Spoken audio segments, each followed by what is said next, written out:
అందరికీ నమస్కారం. అమ్మ మాట అమ్మాయి బాట ఛానల్కి స్వాగతం. కథ చెప్పుకుందామా? బేతాళ కథలు. గోపాలుడి శాపం.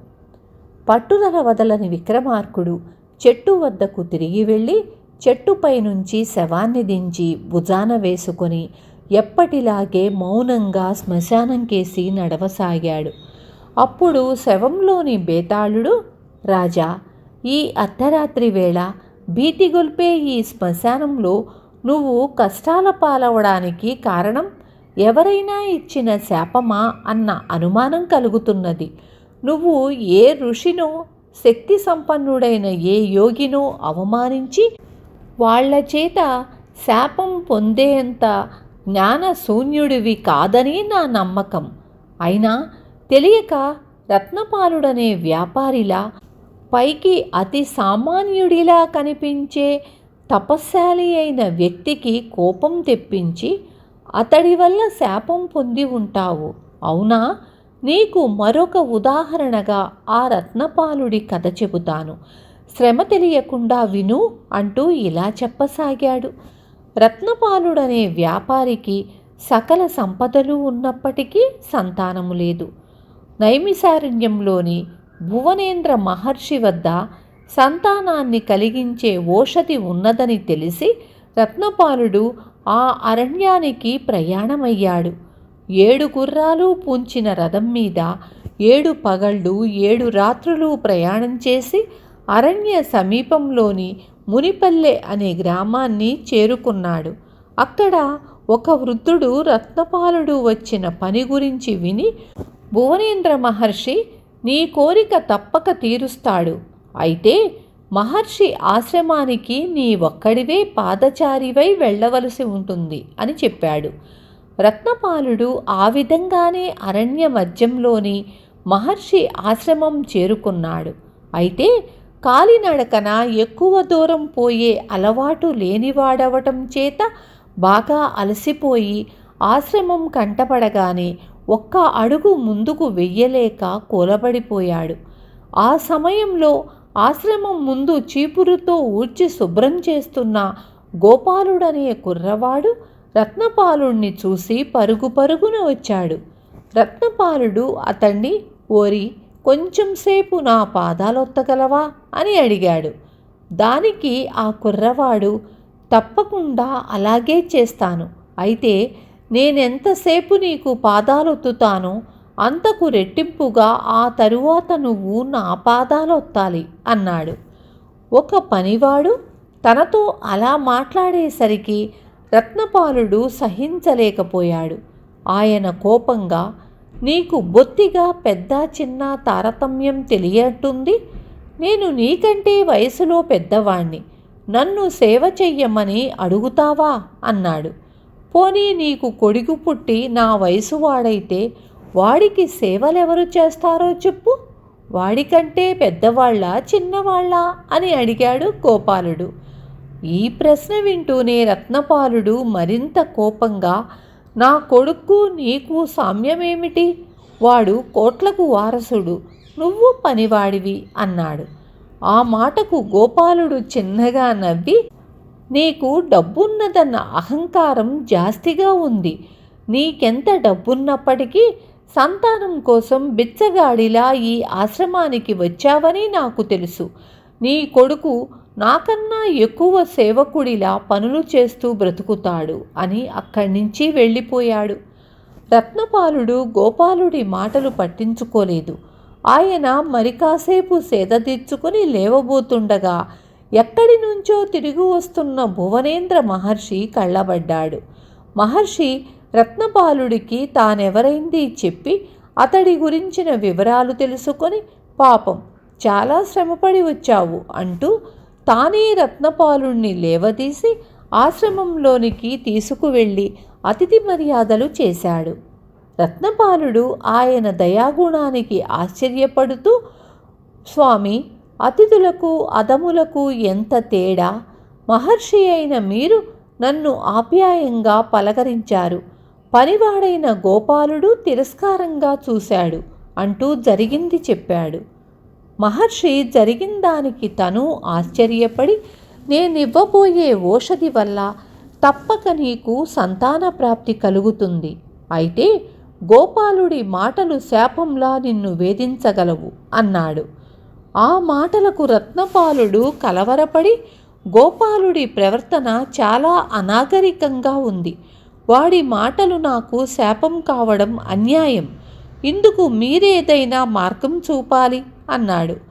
గోపాలుడి ప్రవర్తనలో అనాగరికం ఏమీ లేదు. వాడు నీకు సేవలు చేస్తే ప్రతిఫలంగా నీ నుంచి సేవలు కోరాడు. అప్పుడు నువ్వు వాడికి పెద్దవాళ్ళు చిన్నవాళ్లకు సేవలు చెయ్యకూడదని చెప్పావు. అది అబద్ధం. చిన్నతనం నుంచి ఇప్పటిదాకా నువ్వు నీకంటే పెద్దవాళ్ల నుంచి సేవలు పొందలేదా? అదే నీకు వాడు చెప్పాడు. నువ్వేమో డబ్బున్న అహంకారంతో వాణ్ణి హీనపరిచావు. నీ ప్రవర్తన అనాగరికంగా ఉంది. అందుకే వాడు నిన్ను శపించాడు.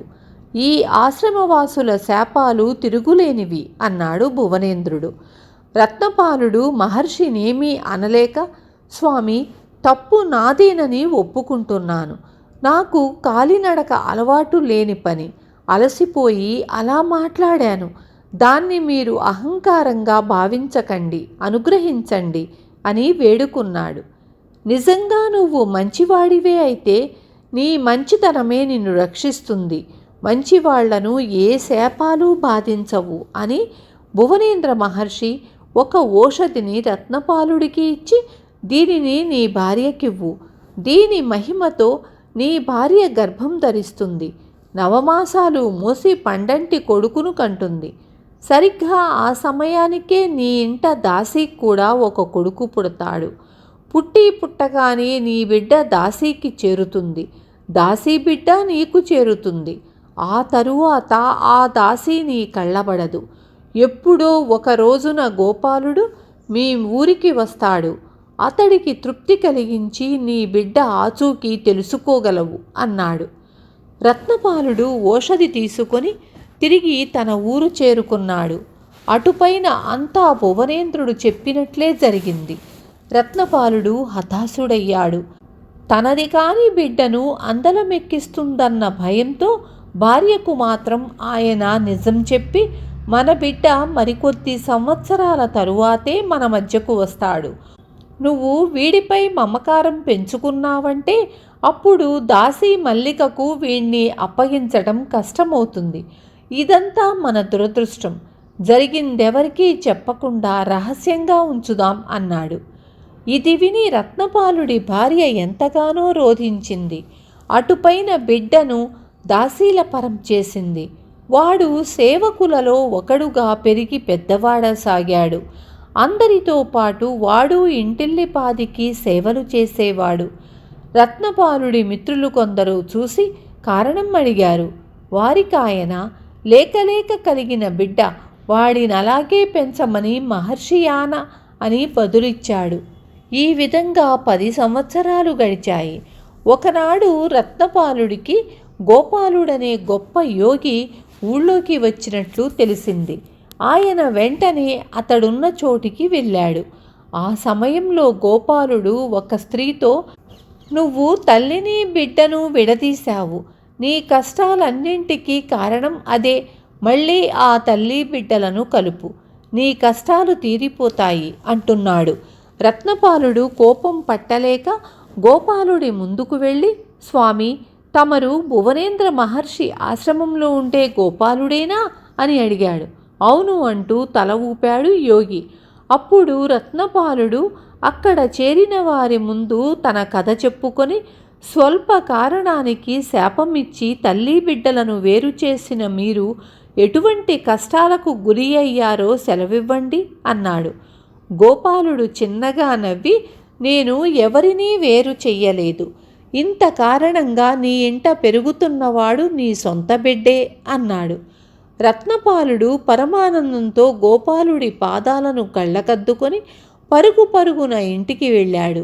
బేతాళుడు ఈ కథ చెప్పి, రాజా, రత్నపాలుడి బిడ్డ కానివాణ్ణి అతడి బిడ్డే అని చెప్పాడు.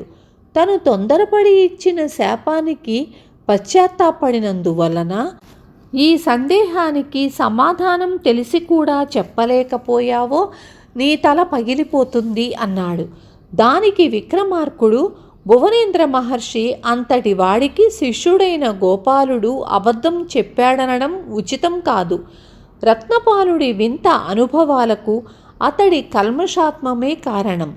తాను గోపాలుడి శాపానికి గురయ్యానన్న భయం అతన్ని పీడించింది. అతడు మహర్షి చేసిన హెచ్చరికలో గూఢార్థాన్ని గ్రహించలేదు.